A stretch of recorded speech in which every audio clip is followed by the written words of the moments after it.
So hello everyone, my name is Shun, and I will now commence my presentation on the project Linear Elasticity. So I am in charge of the fifth guiding question, where I am to investigate how different elasticity could affect government decision in imposing taxes, granting subsidy, and conducting price control. So now I'm going to present what I have found as to how the value of PDD of an economic good can affect government decision in imposing the specific tax. So in short, if the value of PED is larger than the PES of the good, government should not impose a tax on that good. Similarly, if the PS is larger than the PD, government can impose the tax on that good. This can be explained by this graph,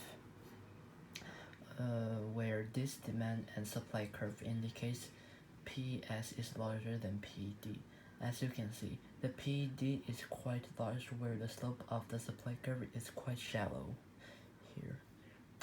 On the other hand, the slope of the demand curve is quite steep where the value of the PED is approaching zero. In the case where PES is larger than PED, it can be seen that consumers are the one who need to pay the majority of the tax, as it has been indicated with the orange colored box here. If the consumer are to pay the majority of the tax, the government is likely to impose the tax on that good since there will be little to no impact on the industry or producers.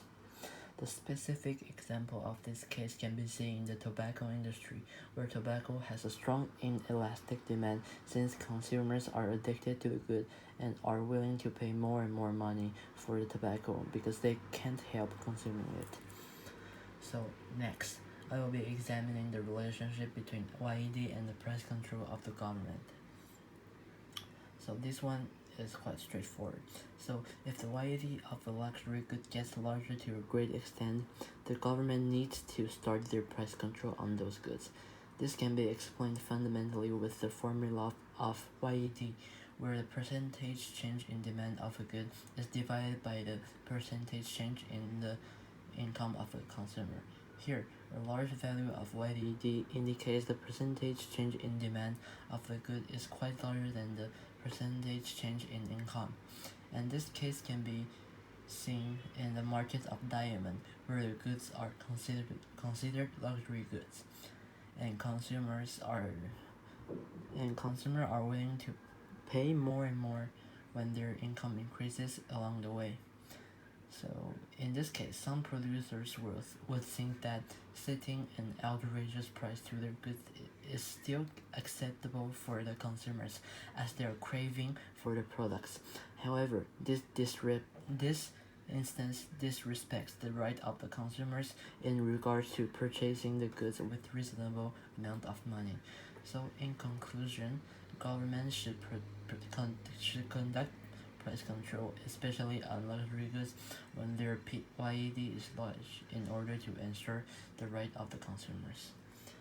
So lastly, I will be examining the relationship between XED and taxation. So in short, when the government are to impose tax on a good whose XED has a negative value, it should consider the consequence of imposition.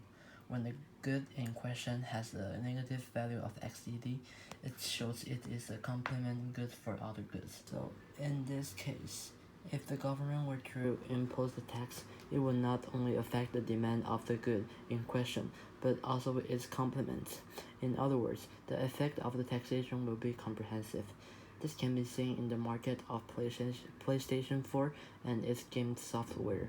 If the government were to impose tax on either of these two goods, the effect will be comprehensive as it affects the demand of both PS4 and the game software. So this is all of my presentation. Thank you for listening.